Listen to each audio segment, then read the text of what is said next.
There's a new online resource for parents looking for family-friendly activities in Detroit. It's called Little Guide Detroit, and it features events, calendar, and information on everyday activities, classes, seasonal camps, and much more. The guide is the sister website to the young professional site called After 5 Detroit. Joining me now is the site's founder, Kerry Doman, along with Carrie Budzinski, who is vice president of After 5 Detroit. Welcome, both of you, to American Black Journal. What a great idea, right? Well, you have kids. So yes, yeah, right? You're always looking for things that you can go do with them that are appropriate, right, for families. There's a lot of stuff that's appropriate for kids. There's a lot of stuff that's appropriate for adults.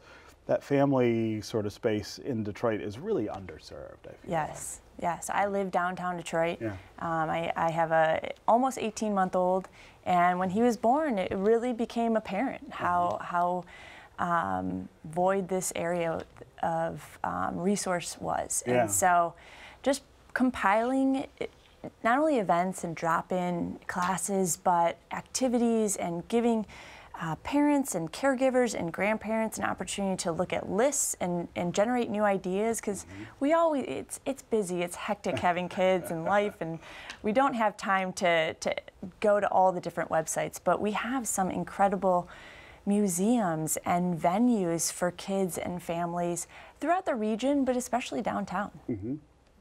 And we're seeing more families sort of populate, I guess, some of these things downtown in Detroit. No, absolutely. I mean, and it's not only getting the families that are there, which I think is so important, and we really want to be conscious that this is a site for all families, and especially those in Detroit. I grew up, you know, split time between parents, and in the neighborhoods, like, I never went downtown as a kid. Like, you do things where you're living, but not necessarily coming down. So we want to get the families that are in the neighborhoods to know and find out how they can engage downtown and in the surrounding suburbs. And visitors, of course. I mean, I think we saw with the Amazon bid that there's this impression that Detroit isn't a family-friendly city, but we really, we are. There's so much to do, and it's really welcoming, and so we're hoping Little Guide can introduce people to those. I mean, one of the things I also think this gets at is the idea of inclusion here in Detroit, right? That things that are downtown are for people in the neighborhoods, and you want them to participate. Yeah, and to be clear, we are a regional website. So whether you live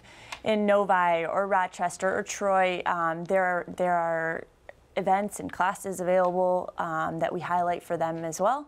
But our thought process is, if we can showcase what is going on or happening, or you know, at all the museums or venues downtown, that maybe they'll start to broaden their horizons. And you know, kids don't sit still very long, so we're always looking for something to do. And if on this calendar of events there's something at the DIA or Charles H. Wright Museum that sparks your interest, maybe, just maybe, we can get them to come downtown. Yeah. And talk about how this website relates to After 5, which is the original sort of. So, I mean, I think it's all-encompassing. It's really showcasing the best of what this city and region has to offer. So that's for the adults, and we do, you know, grown-up time. We had a giveaway recently for a night at Aloft Hotel at the Dave Whitney, so parents could kind of have that staycation giveaway. But yeah, where to get dinner and drinks and get a babysitter for a night. You know, we do all of that stuff and kind of play on After 5 as well. So it's great. There's just endless number of things to do, but not a lot of people feel comfortable always going down there because they don't know how to find that information. So we want to make it easy. Yeah, one of the things I find challenging with kids too is this sort of, you know, such a spread out region, and there's a little bit of isolation, I think, that sets in. Especially, I live downtown like you do. There are mostly non-families living downtown, and sometimes it's hard to find other people with kids to find stuff to do with or to interact with. It's a good point, and that's where, you know, I mentioned drop-in classes before, which is a very big thing for me, because there are classes that are 8 weeks long, and that's a hard commitment for me. That's a lot. That's a hard commitment for, I think, most people. But the drop-ins, I'm like, all right, we have a free Saturday, we can do this. And we've already learned of so many organizations doing things like Little Dumplings. They house their events in the Nanamdi Center in Midtown.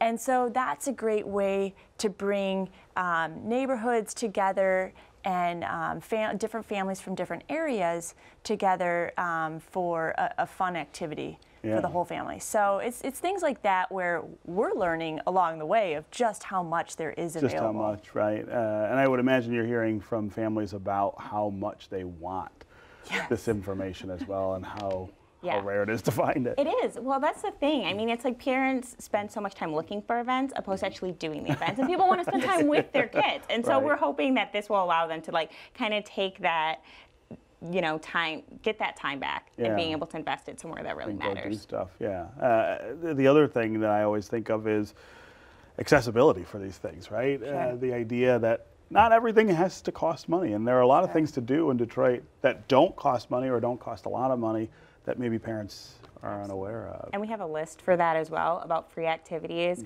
and really focusing too, I guess, on accessibility. I think one thing in the metro region is transportation. What do you do? One, if you don't, how do you get there? So, you know, we like to link to like bus routes or queue line or where you can park your car and how that works to really alleviate that barrier. Parking's a big deal. Yes, and not only convenience when you have kids and you're shoveling them or carrying a, I mean, like you're going for the weekend and you're going for 2 hours. So not only convenience for the parents, but especially in the conversation of bringing people downtown, they want to know where to go. And so we really look at the hands-on approach, the all-encompassing approach of here's the activity, here's where you park. It might cost you this, but just so you're aware, here are family-friendly restaurants in the area. So really just crafting this entire experience, whether you go to one or utilize all 3 or more suggestions that we offer, that's a big part of getting people to explore outside of their comfort zones. And to come back. You know, if you come and you have a bad experience, you're like, I'm never doing We're this not again. Coming back down there. We are like staying at home, play outside. And this, I think, we want to make sure that you come downtown, you have a lot of fun, you can't wait to come back. Well, given the number of families I see coming downtown now, I think this is a perfect time to try to ramp all of that up. Well, especially with the winter. We're all going a little stir crazy. So that's right. Check out littleguidedetroit.com to find out how to get out of the house and go do something fun. Exactly. All right. Well, thanks for being here. And Thank you. Thank you.